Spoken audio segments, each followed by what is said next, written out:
find a ride to us. Please use other words. What type of is this?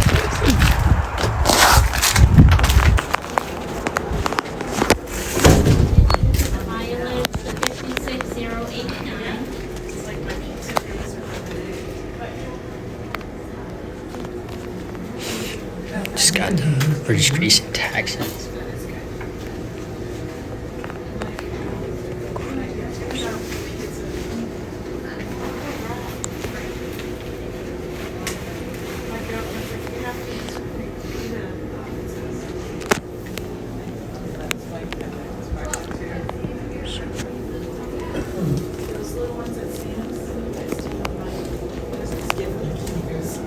Excuse me, ma'am. Do you know where the police department is?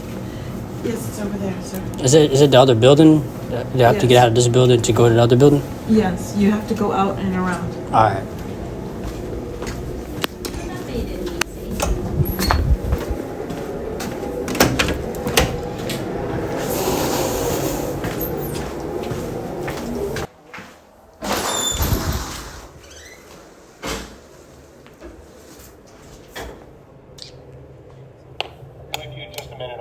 All right. I didn't see you. This thing is too black.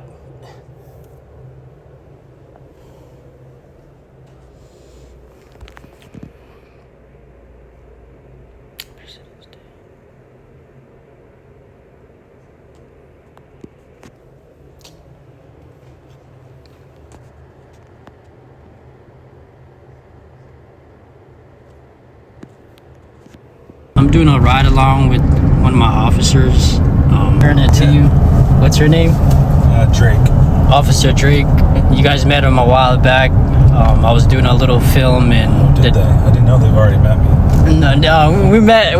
Me and him met like in October, but I just wanted to do a ride along and show him that, like I wanted to be, a leader to the community. I wanted to be somebody, a good representative to the community rather than, just someone coming along and doing a ride along with you guys and disrespecting you guys and things like that. Like I didn't want to do all that, But you known me for a couple of minutes with that situation the last time, but how is it now? How do you think now? Because I mean, you obviously, we get third-party reports all the time, and we know enough by now that just because somebody calls us and says something is happening doesn't mean that that's what's happening. So, yes. Like your call came in, somebody sort of panicked, and it's like kind of a wild story. Somebody's got kidnapped and stuffed into a trunk or something. So obviously we have to come at it like, I don't know what's going on, but that's what they were saying. So we go into it not like guns drawn, but like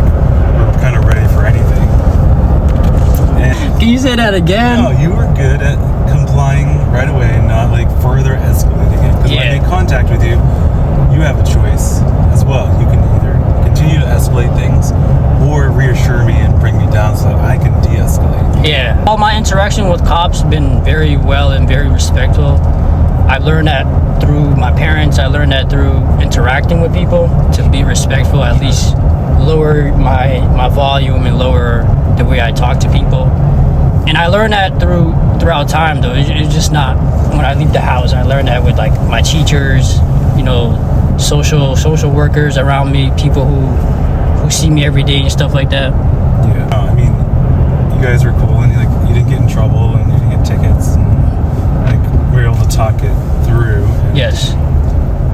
It all made sense. Doesn't mean that we necessarily liked the behavior or whatever led us to that point, but it wasn't a big deal. And I know the scary part is it happened it happened around this area in Lisbon. This is Lisbon, Maine. Somebody called in.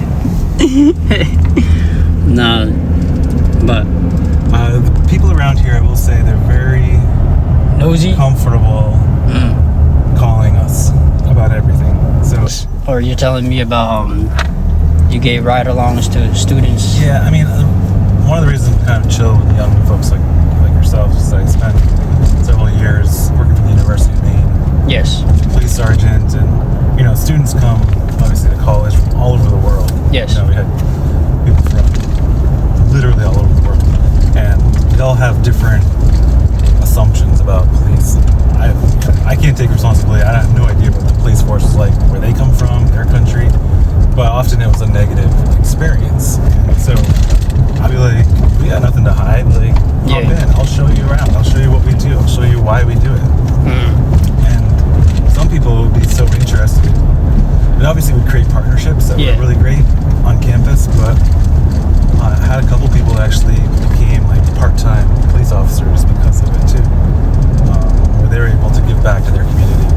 Yeah, Really, I'm sorry. We don't have a lot of secrets here. I mean, there's like a lot of record-keeping stuff. Yeah. People's information that we have to keep secret, but surprisingly, like kind of the rest of what we do is fairly out in the open. True.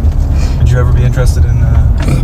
I would be interested in. I would do the back scenes, like probably the media type guy, or try to go out to the public relations. Yeah, and I even want to go to like prisons. Like I'm working with Maine Inside Out right now, and I want to go to the prisons and talk to people and show them my YouTube, show them me, like an image of me being arrested or something and things like that, and like show them, hey, I'm relatable if you give me a chance to talk or give me a chance to give you an idea on how our conversation is. But I also want to respect people by, like, you know, being mindful of them and mindful of their time, and like everyone goes through things, you know. It's hard to break down those barriers because we can come at things with our presuppositions already in place. Yes. To like break those down, you've really got to start like baby steps. Yes. Like you were saying, like, hey, I've had trouble before in my life, or I've had this experience, and if you can create a connection and then just go from there, you never know what can come of it. But yeah, I'm doing that right now. Either way, you find out that, hey, these are just two human beings. Yes. Yeah, I want to connect with everyone on a human level and to be normal to them. This is my favorite spot in Lisbon. Washington. Reading statistics. No, what is that called? These are different words. No, have like an artistic mind. I mean, or like an art mind and stuff like that. Yeah, I can see that through your like skits and your being an editor. Times I searched for like Lisbon Maine. For real? Oh man, so he searched up the YouTube video. I'm gonna make sure I give him that information. But it was a short video. There's some, like, I've seen Sabatis. I've seen a few around here, those First Amendment auditors. They just do a terrible job at it. For real? Oh man. Oh man. So we need somebody local who does a good job. Hopefully that's your thing. I hope. I'm trying to gain confidence. I'm still afraid of like recording by myself or recording in general. I know, it's so nerve-wracking. I own a health food store, and trying to create content for it. Like, do you know Michael Ferrari? Michael Ferrari. Town tours. No, I don't know Michael. I would love to know. TikTok and YouTube. Well, he's just this guy from Costa Rica. He worked for me at my store in Farmington.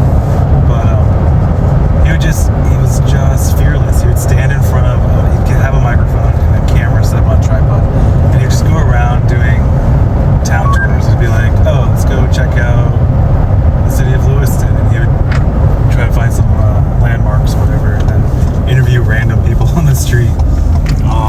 And he turned it into, he literally got an internship from NASA in Boston. And literally just like 2 months ago moved down to Boston and was working as an intern, doing video stuff.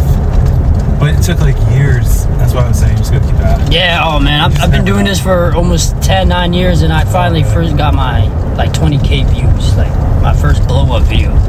And like it took a lot because it's hard to get views. Yeah, it took a lot because the community isn't pushing my videos, or I don't have support behind my city unless if I do videos like this, or if I do like stupid videos that like I know that doesn't need a lot of views and stuff like that. But wait, so I have a question. What do you think about like you know how news articles, they sometimes take a like a word and clickbait it or misconstrue it and make it into like an article that's not true? What do you think about that?